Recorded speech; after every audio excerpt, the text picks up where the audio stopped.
Just 2 weeks ago, public broadcasting broadcast a brand new documentary about Betty Ford called Betty Ford, The Real Deal. I'm curious to know how many of you may have seen that on one of the showings. Well, that's great. We'll have a chance to learn a good deal more about Mrs. Ford from our speaker this evening, and so you can cross-check your knowledge from the PBS show.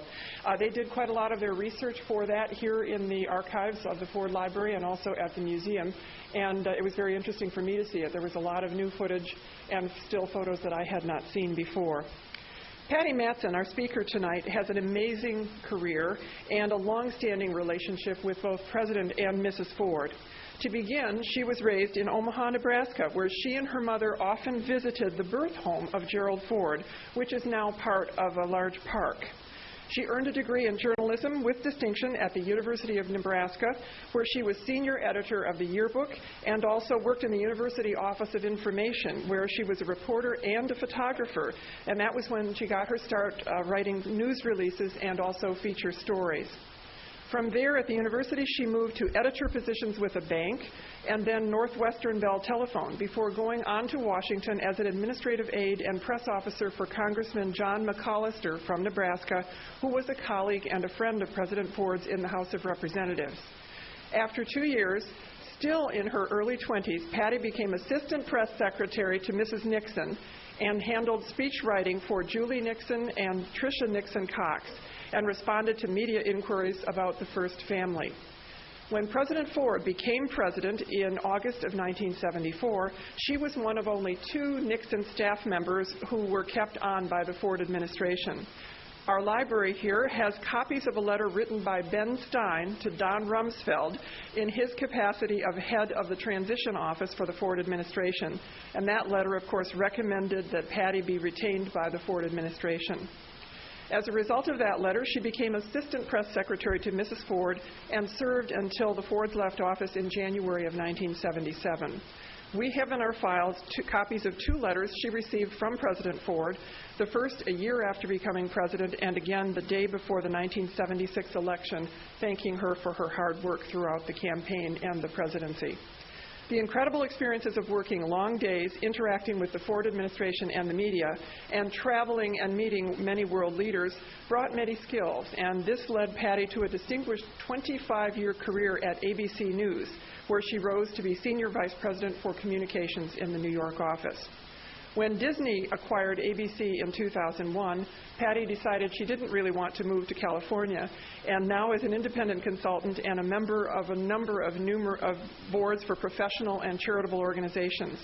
Among her honors is the University of Nebraska Alumni Achievement Award and the Matrix Hall of Fame, which honors women who have made distinguished contributions in media fields. With this amazing background and long connection to the Fords, you can see why we were eager to bring Patti here to the Ford Library following her wonderful presentation last year at the museum. A matter of housekeeping before we start our program, would you please turn off your cell phones or turn them to vibrate? And also, this is an alert for the final part of the program when we go to the Q&A. We're going to try something a little different with our passing of microphones. And again, we do that so that the questions are picked up for the later broadcast on cable. We'll try taking questions from one side of the house first and then move to the other side. But fear not, you will get equal time for your questions. So now please join me in welcoming a first-time visitor to Ann Arbor and the University of Michigan, Patti Matson. Thank you. That was really nice.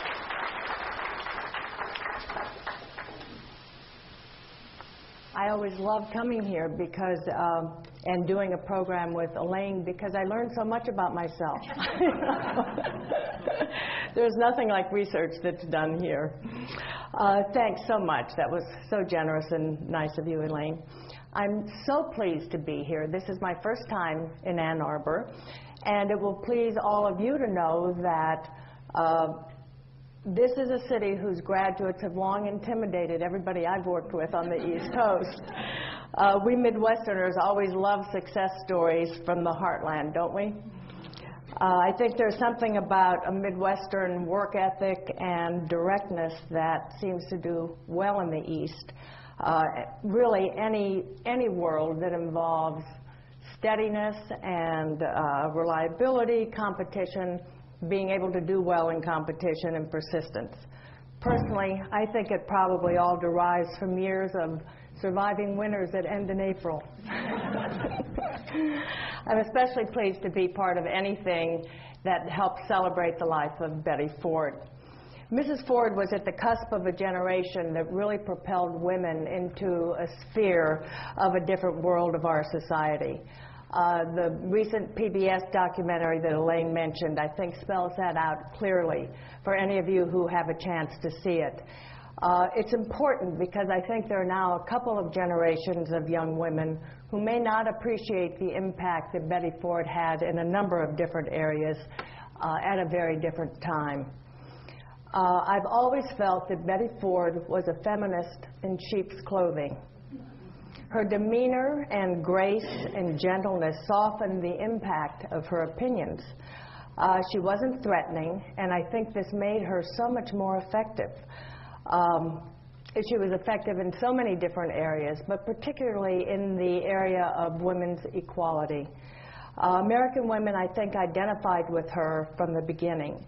She paid her dues as a stay-at-home mother, PTA meetings and teaching church, Sunday school, and all of those kinds of things that I think all of us identified with. She was perceived as one of us, and because of this, I think women felt it very personally when she discovered that she had breast cancer. They listened, therefore, when she called for greater reliance on mammographies. And later, when she battled drug and alcohol addiction, people rallied to her side. The public had long known the kind of woman that she was, and I think they didn't judge her as they might otherwise have done. She helped to open people's minds to the realities and consequences of two broad-reaching diseases. Do any of you here tonight remember your first impression of Betty Ford? I mean, you might have more of one since she was from Michigan. I remember mine so vividly. It was August 9th, 1974, and does that date ring a bell in anybody's mind? Okay. I was a young press assistant standing in the back of the East Room, listening to President Nixon's farewell to his staff. It was a wrenching experience, as you can imagine, to a young staffer in her early 20s. Then I went and stood on the Truman balcony as the Fords walked their friends, the Nixons, to their helicopter and said goodbye. It was a dark, brooding day, really out of central casting. And I guarantee you there wasn't a dry eye in that house. Later, I wandered back past the East Room, where a whole new group had convened. I was at loose ends, and I joined them, trying to stand inconspicuously in the back of the room, part of the old order and definitely not invited. But gratefully, I was deemed harmless by the Secret Service agents who knew me by that time, and I think they had bigger fish to fry anyway. I watched a petite, well-dressed woman in blue as she held a Bible, a family Bible, for her husband. Gerald R. Ford was being sworn in as the 38th President of the United States. So within a span of an hour, you talk about a quick transition, but to be able to stand in the same room and watch that happen was really, really impacted this young Nebraskan.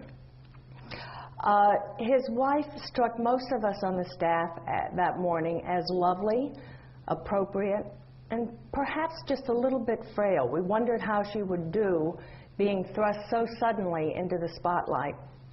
And we wondered if she was prepared for the stresses and the pressures that she was about to face. Let's flash forward for a minute to a night about probably a year later that I think dramatically illustrates exactly how she did do. We had gone to New York for a huge dinner with 3,000 people.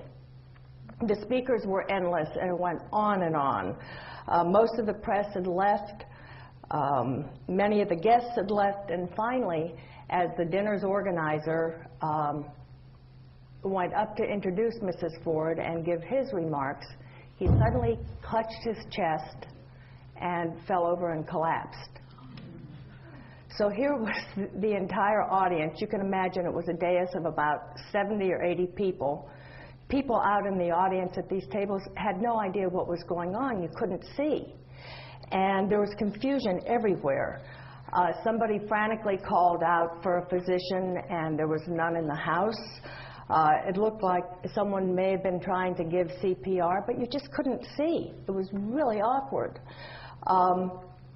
And sitting there, you thought, gosh, should we all get up and leave and give this man some privacy? Or is that disrespectful to leave? We wondered if anybody had called 911. And the dais included some of the leading religious and business figures in the country. Nobody seemed to know what to do. On my walkie-talkie, I began to hear the security concerns, talking about, you know, we think we should move the First Lady out of here. And while this was going on, I looked up, and there was Mrs. Ford, who just got up very calmly from her chair and walked down to the center of the dais, as all of us tuned in to what was happening, comforted a man that was standing next to the podium, and then very calmly leaned over and took charge. She explained to everyone that the man was going to the hospital, that he needed their support, and she asked everybody to bow their heads in prayer. And then, in classic Betty Ford style, very plain-spoken, obviously heartfelt, gave a prayer.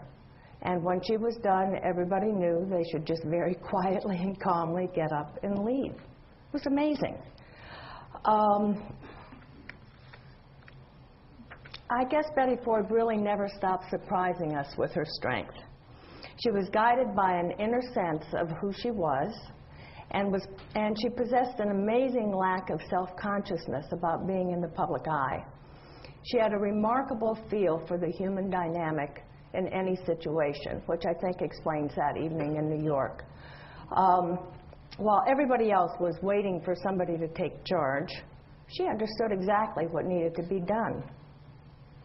It has been said that a measure of a person's character is how that person reacts to life's challenges. If so, we got a good sense of Betty Ford's character early on. The Fords had a very brief honeymoon in office. When you think back to it, a month after he was sworn in, he announced the pardon of President Nixon. 2 weeks after that was Mrs. Ford's mastectomy. Then there was a firestorm over candid remarks involving her daughter's hypothetical sexuality. And she became very involved, really almost from the beginning, in working for the passage of the Equal Rights Amendment. So on her staff, we recognized early on that she had a backbone. But to my earlier point, her Midwestern demeanor and her genuine interest in other people went a long way in allowing her to speak without appearing radical. When she lobbied for the ERA, she changed votes because of her gentle, one-on-one connection with legislators. Had she been thought of as powerful, it would have changed her effectiveness. In that case, who she appeared to be, contrasted with who she turned out to be, is what inspired the title of my talk tonight, which is Betty Ford, Strength in a Package Marked Fragile. Let's look at the period when Mrs. Ford discovered that she had breast cancer. I should start by reminding people that there once was a time before Oprah. There was a time in our history when everything wasn't discussed openly on television. And in 1974, breast cancer was one of these things. Having breast cancer was considered deeply personal. At the time, it was really more about the word breast than it was about the disease cancer. It just wasn't talked about, and it certainly no one ever talked about their own mastectomy. It's hard to remember. I mean, that was 35 years ago. Betty Ford wasn't self-conscious at all in talking about her surgery. Her cancer was announced to the world, and I don't think there is anything more touching than the footage of the president, his voice breaking as he updated the country on her progress. I saw it again the other night on that PBS special. It really is so touching.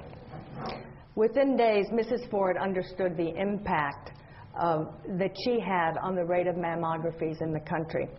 The fact that women today make a mammography a basic part of their physicals every year, I think is due in large part to her candor about the cancer. She sent another strong message while in the hospital, greeting the president one day when he came to visit with a football and lobbing it to him. Now think about that. She had just had a mastectomy. The photo that ran across the wires broadcast the message clearly. A woman who had had a mastectomy could go back to life as she had known it in fairly short order without stigma. A year after leaving the White House, Mrs. Ford made the announcement that she was being treated for prescription drug addiction and alcoholism. Again, it was over 30 years ago, and the subject was not one most families would be announcing. It was considered an embarrassing, and probably at that point it was even considered shameful. But at Betty Ford, with Mrs. Ford, she was really the face of everyone's mother or sister or wife. If it happened to her, I think people realized it could happen in any family. Like her acknowledgement of breast cancer, it accelerated people talking about alcoholism as a disease. Think of all we know today about alcoholism that we didn't know then. We didn't understand in the 70s about genetic influences or how to treat it or its impact on families, on even terms like enabling someone. Betty Ford had a huge impact on media coverage of the subject and took away much of the stigma associated with it. I think we all acknowledge today that we live in a celebrity culture. There are those who work very hard at staying famous, and there's another whole group that is famous totally by accident. They've never asked for public attention, and they're people like Mrs. Ford. Most of those people are happy to return to private life at the first opportunity that they're offered.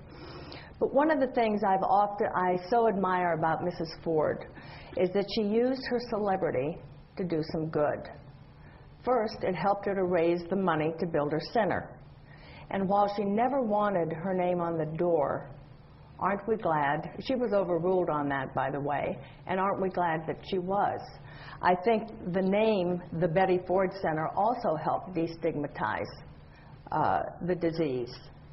Over a 25-year period, the Betty Ford Center has served more than 80,000 people through its programs for patients, their families, and their children. Remind me not to lean the wrong way. You should understand that for Mrs. Ford, the center was her career. It was the career that replaced dance. This was a job for her. She was there every day and was no shrinking violet when it came to raising money. At the opening of the center, Bob Hope accused her of having had her hands palms up for the entire previous 2 years. He used to say, "She's extracted so much money from people around here that next year she's going to be the poster child for the IRS." I remember a visit I made, purely social, to spend a weekend with her in Palm Springs. I was surprised the first morning when I had barely brushed my teeth and I was off and visiting the Betty Ford Center, recently opened. I was really bowled over. She knew everybody there, every patient, every staff member, and she told me that she went there every Saturday morning to meet the incoming new class of patients that had arrived and to welcome them. She was knowledgeable both about the science of the disease and the psychology of it. She was dedicated to having the center be effective and was a pioneer in developing programs specifically geared toward women, which to that date hadn't been done before. And think about that. She really used her own experience to understand what was missing and then worked very hard to make sure that that was a component of their program. I was with her on another visit when a call came in from someone I will describe as more than a major movie star. The woman had completed treatment at the center, And she called Mrs. Ford to say she was planning a press conference, and wouldn't that be wonderful for the center? Mrs. Ford didn't hesitate in talking her out of it. It can't be about the center, she said. This is much too soon for you. Don't you understand the kind of pressure that would put you under? Her experience is what united her with everybody from a corporate manager to a movie star. She could talk easily and comfortably to all of them, and firmly when it was needed, as I overheard. Even those of us who worked closely with Mrs. Ford were surprised when she announced her addiction. I remember calling her and saying, "Mrs. Ford, I was with you throughout the campaign. You never had more than half a drink." She explained that it's not about the amount, it's whether you feel dependent on it. She told me about the toll of alcohol in combination with the prescription drugs she was taking. When you look back, there are clues in Betty Ford's childhood as to the person she would become. She was the youngest of 3 kids, the only girl, so she learned to hold her own pretty well. Her father died when she was 16, and she became close to her mother, who was a strong woman and an excellent role model. She never forgot the importance of the maternal relationship in the development of a child, and I think we see that later in her life. She was very serious about a career in dance from the time she was 8 years old. She taught dance as a teen, and she finally talked her mother into letting her go to Vermont to the Bennington School of Dance. There, she met Martha Graham, the doyenne then of modern dance, and ultimately moved to New York to study with her when she was 20 years old. She had had that dream since she was 8 years old. She modeled to put food on the table, and she lived in a very funky part of downtown Manhattan. Years later, my first trip at the White House was to New York. It was to arrange for Mrs. Ford to come to Manhattan for a benefit evening and her first reunion with Martha Graham. She hadn't seen her in all of those years. The very shy Woody Allen was her escort, complete in black tie and tennis shoes. I don't know if any of you remember that picture that ran in the papers across the country. It was a very big deal, and not only in the press, but to her personally. Mrs. Ford reminisced with me on that trip about the time decades earlier that she and then Congressman Ford had driven the kids to New York for vacation. All the kids were roughhousing in the back seat, and all of a sudden Mrs. Ford looked up, and there it was. She says, "Kids, look, it's Carnegie Hall. Your mother danced there." And she said the kids looked up for maybe 3 seconds, rolled their eyes, and said, "Yeah, sure you did, Mom." That was it. She must have been ready to strangle them, but she told us with her usual great humor. Meanwhile, back in New York dance days, her mother continued to press her to come home and go back to a normal existence for that generation of woman. She finally negotiated 6 months back in Grand Rapids. So young Betty went home. She met a man, married him, divorced him, and then at age 29, met a handsome young activist lawyer named Jerry Ford. He was 34, the most eligible bachelor in town, and about to run for Congress. New York would have to wait. As wife of the congressman, and I think most of you are probably familiar with this 25 years of her career, raising and disciplining 4 kids in the suburbs of Washington while her husband was on the road. She might have been one of the few den mothers, however, who did cartwheels on the lawn. See, there was some value in having dance as a background.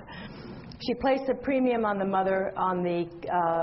portion of that 25 years of mothering and homemaking. But her early career as a dancer also gave her great respect for the working woman and was the genesis of her voice for equality in the workplace. She was 56 when President Ford was sworn in as president. He had been named vice president only 8 months earlier, and with all the focus on Watergate, Mrs. Ford was quite easily able to remain out of the spotlight. It was an emotional transition as the Nixons, who I mentioned earlier, had been friends for decades, as they moved out of the White House and the Fords moved in. She kept 2 of us on her staff, as Elaine mentioned earlier, and called me herself one Saturday to ask me to stay on. It was a sweet and thoughtful gesture, one of many that came with working for her. She really always had time for people she met along the way. It was an endearing quality, unless, of course, you were President Ford waiting for her to show up on time, or a campaign manager in a state waiting for the arrival of her plane. Charm and humor you could always count on from her. Keeping a schedule might have been a little bit more iffy. As a young woman, Mrs. Ford had a reputation for mischief, and we saw some of that during the White House years. She could be playful with the Secret Service agents, teasing them about their ties or their girlfriends or their haircuts. She likes to have fun, and one could see why President Ford fell for her so completely. Once she had her picture taken while dancing with Cary Grant at a White House dinner, and promptly had it framed and hung outside our staff offices by the next morning, inscribed with, "Eat your heart out, girls." It's hard to believe she'll soon be 91, and I know she's saying the same thing herself tonight. She still sounds good, and a conversation with her is not all that dissimilar to the ones we had 30 years ago, only with a little less pressure and a lot more leisure. She's still quick and perceptive and plugged in to what's going on.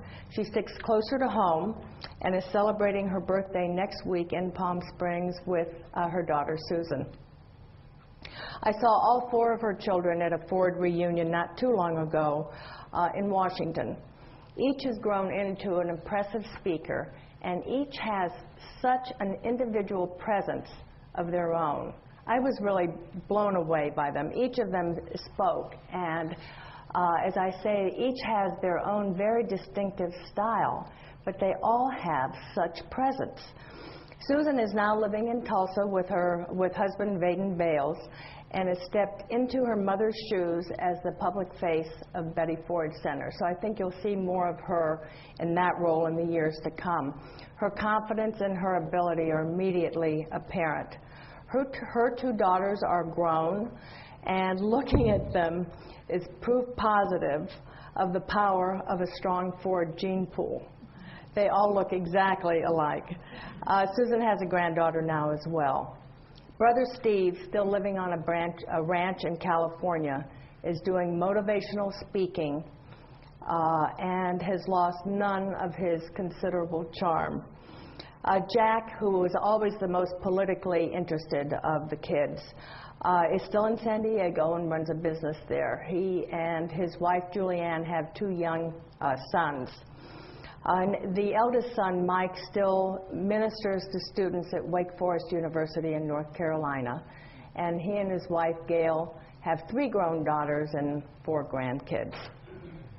I last saw Mrs. Ford at the Washington Cathedral at the President's funeral, which is 2 years ago now. She looked a little frail, as she did in the coverage, and I called later to check up on her. I was relieved to learn that it was flu, which of course she ignored through all the services, the week-long freezing cold services. Yes, she's clearly still a trooper. But then people have been calling her frail for the 35 years I've known her now, and she's still going strong. Like all of us, she has complaints about aging, but it's yet another reminder of that strength in the package marked fragile. I'm rapidly coming to the conclusion that the package is made of titanium. What do you think? We were all grateful that President Ford received the public recognition that he did at his funeral. He so deserved it. He was memorialized as the ethical, intelligent, and enormously respected man that he was. A man who so ably served us when we needed his character and leadership ability the most. To me, he will always be the man who stood across the room and soothed me and a nation, beginning with the phrase, "My fellow Americans, our long national nightmare is over." I was invited to the Capitol a few years before the funeral to a wonderful ceremony, a small ceremony right in the statuary hall of the Capitol, when Senator Edward Kennedy presented him with the profile, the John F. Kennedy Profile in Courage. I was stunned to hear Senator Kennedy make the point that President Ford had done the nation an important service in his pardon of President Nixon.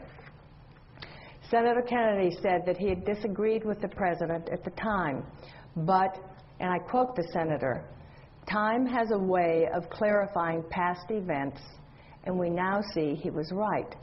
His courage and dedication to our country made it possible for us to begin the process of healing and put the tragedy of Watergate behind us. He made a courageous decision, one that historians say cost him his office." This was from Ted Kennedy. Tonight, I'd like to close by making the point that First Lady Betty Ford will ultimately leave her own legacy of courage that also deserves to be honored in our assessment of her. She took two topics that were once among the most stigmatized and made them a part of the daily discourse. The amount of information now available to any of us on breast cancer or addiction issues has grown beyond measure in the period since her candid announcements. Betty Ford found her voice during the White House years, and she used it unapologetically, without concern for personal backlash and for the public good. So tonight I say, happy 91st birthday, Betty Ford, and thank you for the example you set for all of us who have followed. Thank you.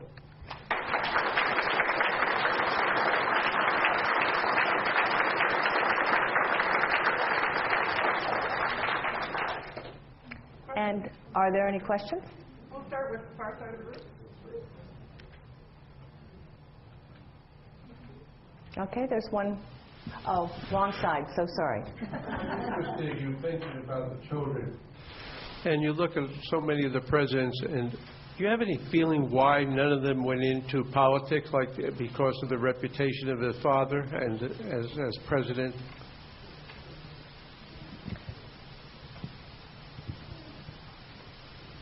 Maybe some of the archivists could speak to that. I'm just not certain if that's totally factual. I know that while Jack Ford hasn't run for Congress himself, he certainly has an interest in it.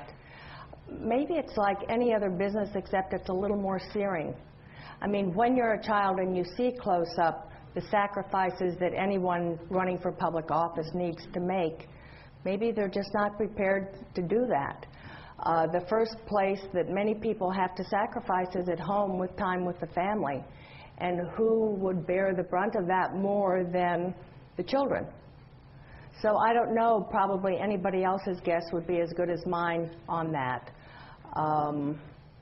See, in Theodore Roosevelt's case, did Kermit ever run for office? I don't know. The archivists are so much more knowledgeable on that. But that's my guess. That's a layman's guess.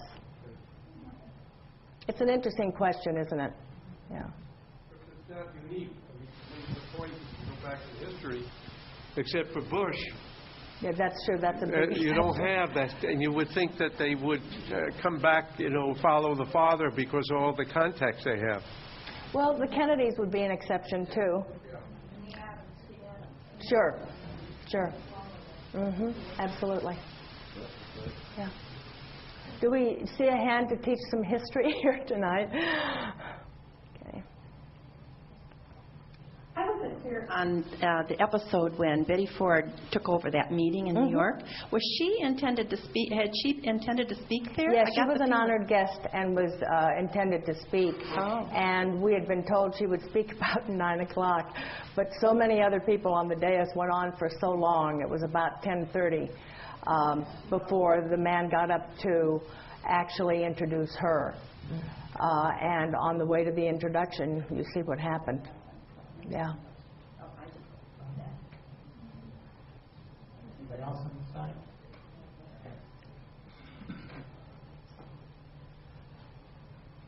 I may have missed it in the beginning, but I'm curious, if it wasn't said, how you migrated from the Nebraska congressman's office into your role with Nixon.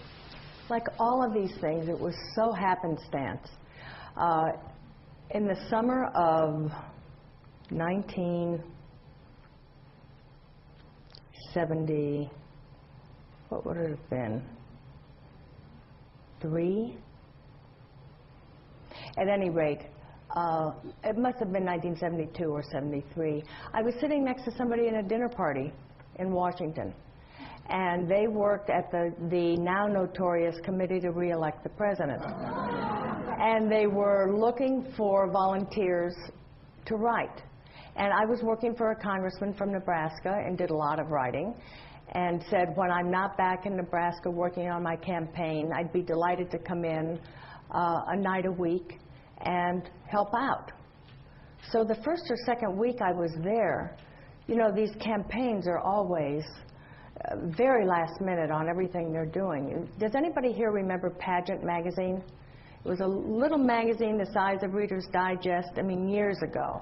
Well, they had promised, the campaign had promised a piece called Growing Up with the President to be co-authored by Ed Nixon and talk about growing up with Richard Nixon in California.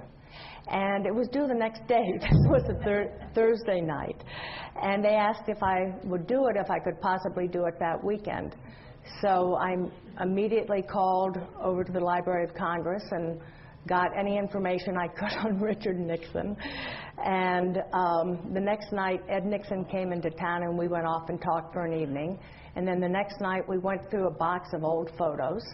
And I pulled an all-nighter and on Saturday morning had this piece and handed it in and forgot about it.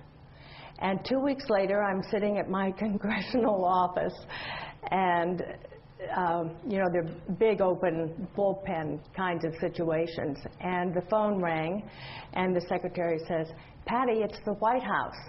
And everybody laughed, and I said, "Oh, ha, ha, ha." And it was the White House, and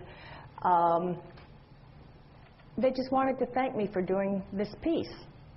You know, and this was the Nixon White House that all of us, you know, had visions of Haldeman and Ehrlichman and how tough these people were, that somebody was calling me to thank me for the piece and to say that they were really happy with it and that they'd learned some things that weren't a part of the historical record at that point. I mean, I was a kid.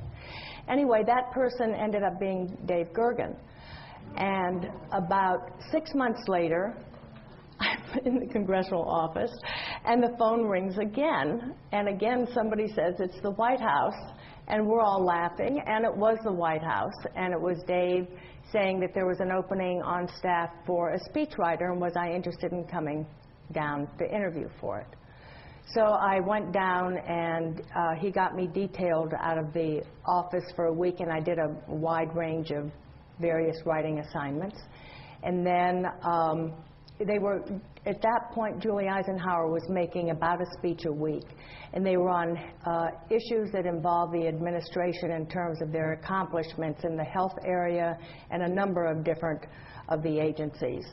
And so at that point, I went and interviewed with Julie Eisenhower, and later met Mrs. Nixon. And Dave and I sat down to talk about how I could be most effective in that role.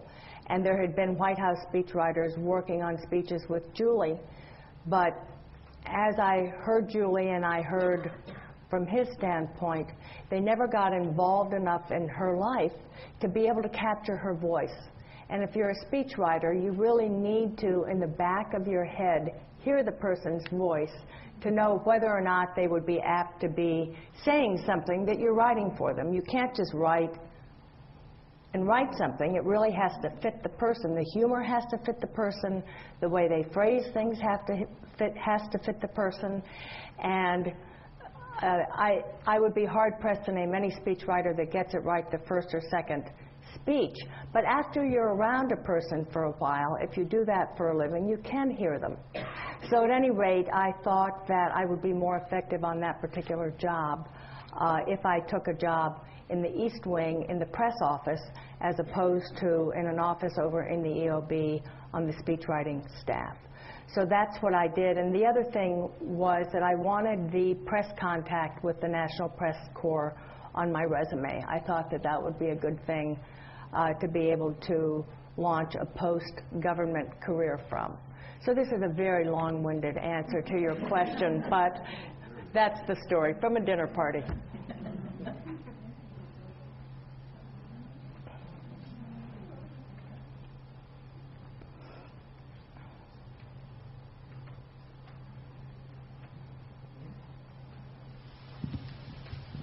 Could you update us a little bit about how maybe your contacts there with Mrs. Ford have led you into whatever career paths opened up for you? Sure. After, let's see, after the White House, I went for a brief period of time to the Republican Senatorial Committee. This is a committee that raises money to help people, to help Republicans who are running for the open Senate seat. And they had a press secretary for their organization that would help them get their campaigns organized from the communications standpoint. I was there for maybe 3 or 4 months when I got a call from ABC Television. And they were looking for somebody who had worked with the press in Washington and had some experience on the Hill and understood the media in Washington. Roone Arledge was about to take over ABC News. He was the very visible head of ABC Sports at the time, and it was a very controversial move. So, and they hadn't had somebody to do the communications piece of it in the ABC News Bureau in Washington before. So that was so compelling that I left the other job in 4 months, very un-Midwestern of me, and joined ABC and was there for 25 years. So the short answer to your question, you asked the question, the short answer is that my background was exactly what they were looking for, because it was the Capitol Hill piece, the press contact piece, and understanding how media and the networks all work together. So. You mentioned that one of the children was going to take over the position that Betty Ford has with the Betty Ford Center. Is that person going to be moving out to California? No, she has a family in Tulsa, which is where they live now, she and her husband. And but she probably once a month or every 5 weeks goes to visit her mother in Palm Springs anyway, and has gotten very involved in the issue and very interested in the issue over the years. And I think she also has a very good understanding of what Mrs. Ford would want, you know, for this baby that she raised and launched, and what she would want in this next stage of it. So and Susan has, were you able to see that PBS special? You get such a good sense of all the kids, all of whom are interviewed for it. And I think you would see how much she's grown over the years. When we knew her in White House years, 16 years, she was 16 when they were in the White House. It's just, it's very impressive.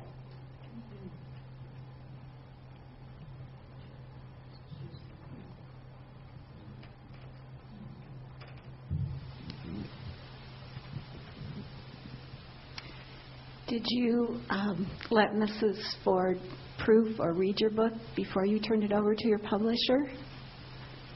My book? No, I don't have a book, no. I would never do that. That isn't my style. I think if you choose communications / public relations for your career, that is all about giving somebody else the credit for what happens. And it's about being behind the scenes and making things work smoothly. And it's a part of your job description. And this is in my opinion. So I wouldn't feel comfortable writing a book. And as a practical matter, I have no memory anyway. So it's not a threat to anyone. What I'm looking for is a behind-the-scenes, heartfelt story. You must have a very special relationship with her. I think those of us who worked with her, when you go through 2.5 years of being in the trenches together, always facing a deadline together, being out on the road together, yes, you forge a strong relationship with somebody.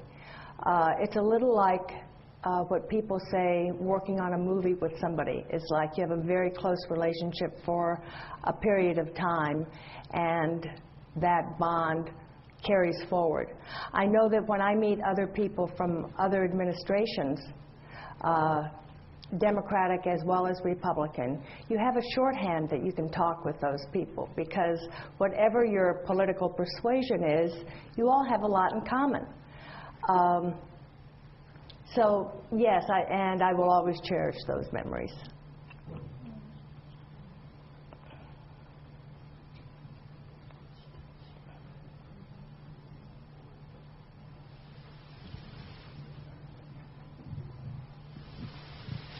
When you wrote something for Mrs. Ford, how much direction did you get?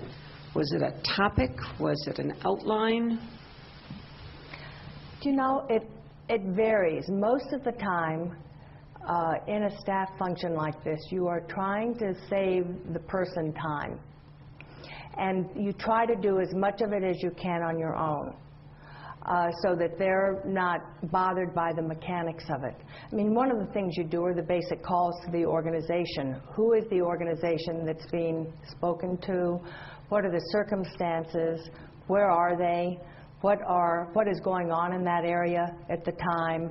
What are the things they might be interested in hearing about? Was there a commitment made when the appointment was made that the topic would be on a certain thing? And that is generally done on the staff level. And then at some point, just depending on what else is going on, you submit something for them to look at and think about what works for them and what doesn't work for them. Or if you need to visit with them to get the start of the speech or the opening, you call them up and talk to them, or go sit down with them. It just depended on the circumstances. So I guess the short answer is all of the above. Tell us a bit about Tricia and Julie Nixon's later life. As it happens, I lived in New York. I've lived in New York now for however many years, but for 15 years I lived in a house on 70th Street that was a block and a half from Tricia's house, from Tricia's apartment, which I think is so weird.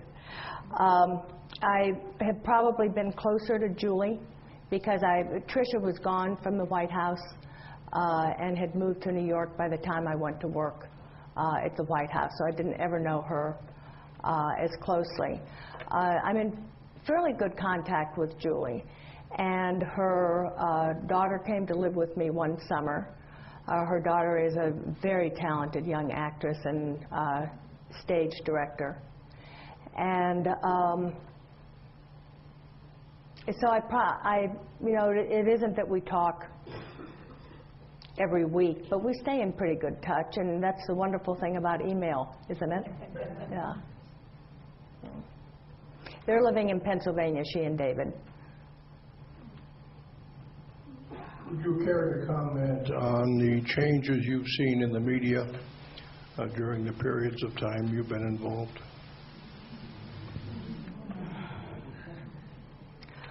That's a whole topic that could take hours. I mean, the proliferation of it. Yeah. How long do you have?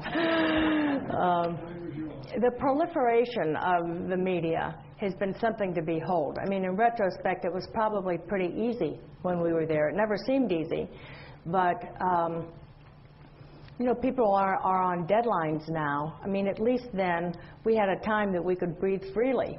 Now deadlines are every moment with the internet. And we were in a new television age when things had just switched really from the principal means of focus being print to television, and you were dealing with how to really maximize exposure on television and what that meant. Now it's over here where President Obama has taken it in terms of the digital age and how to communicate with people digitally. So it's changed everything. I mean, it's a whole new ballgame. I was visiting with someone who headed communications for a major cosmetic company, and she told me that 80% of her staff dealt with digital media, dealt with blogs and that kind of thing. That was so different than how we did it. It's just a different generation, and young people in their early 20s who are growing up now and want to go into communications have to have the digital skills. They have to know how to contact and influence blogs and viral marketing, it's called. It's just an entirely different world. And ultimately, I guess where it's headed is where journalism has a sort of face-off with blogs who aren't required by their management to be as straight as possible. And ultimately, I guess the public has to sort out how much they depend on the traditional media outlets versus what they read on the internet. Did Mrs. Ford ever share with you later? I'm sorry, where's the question coming from? Okay, good. Did Mrs. Ford ever share with you later that what her expectations while her husband was vice president as to whether they might end up in the White House? Did she have any sense of that? I mean, he was, very supportive in his comments until, the very end. I don't think she expected to be in the White House. I'm trying to remember why I think that. Well, I do remember President Ford saying to her, "Don't worry about this. The vice president never does anything." They had planned to retire. So I don't think she was expecting that. And you remember they commuted for 2 weeks from Alexandria, Virginia to the White House. It had to be one of the first commuting presidents that there had ever been.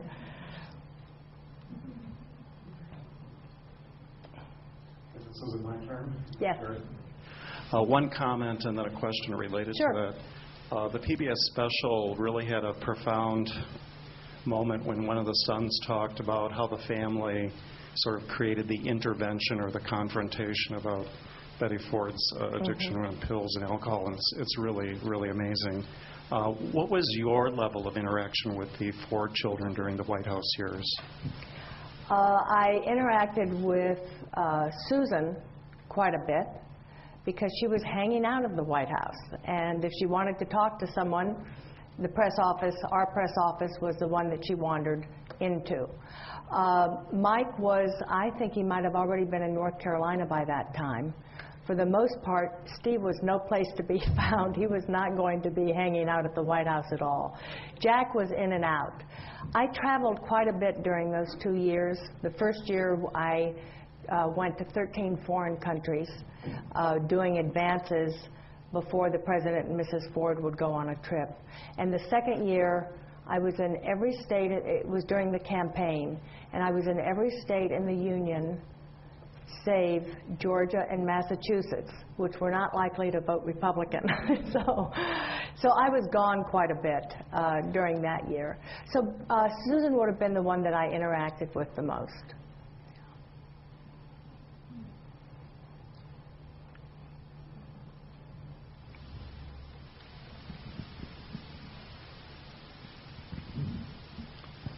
Has Mrs. Ford commented in recent years on the state of gender equality since the Equal Rights Amendment did not pass?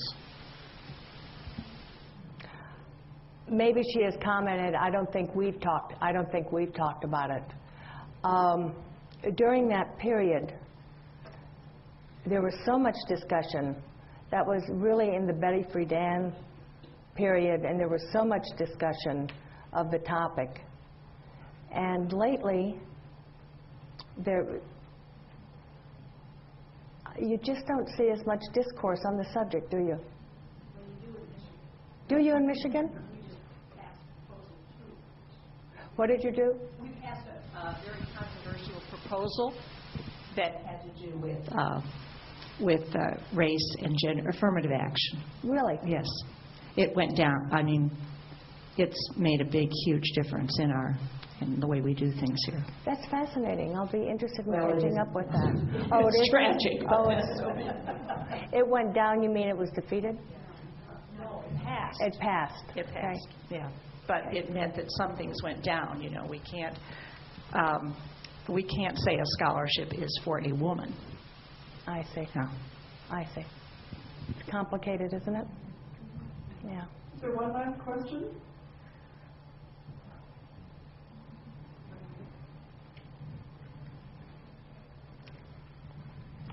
In recent presidencies, we've been seeing more and more of the president's wife, and how much does she have the president's ear? Mm-hmm. And I'm wondering, how much did Mrs. Ford have the ear of Mr. Ford and influence in him? I think she had his ear, but she used it very selectively. I think when she really felt strongly about something, like a woman on the Supreme Court is something she felt very strongly about. The Equal Rights Amendment is something she felt strongly about. But in those situations, you're on parallel tracks, but it is so busy every single day with both the president's agenda and with what's going on in a first lady's sphere. Just getting through the day, just getting through the volume of things that goes through that office, that she used to call it pillow talk. But I know that she was very selective in the things that she took to him. I thank you for your attention and your warmth. Thank you.